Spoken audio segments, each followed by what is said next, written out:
Hello guys, in this video I am going to show you how to disable animated avatars and emojis on the Mastodon application. But first I just want to mention, don't forget to subscribe to my channel because at 100,000 subscribers I am going to show you my whole YouTube revenue statistics and growth strategy, how to make money online. Now let's jump into it.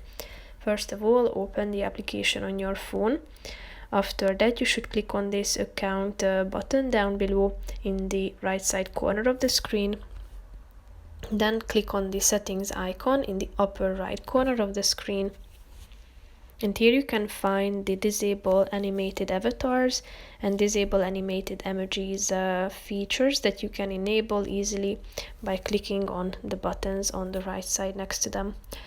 Then tap on the done button at the top of the screen and you have updated these features.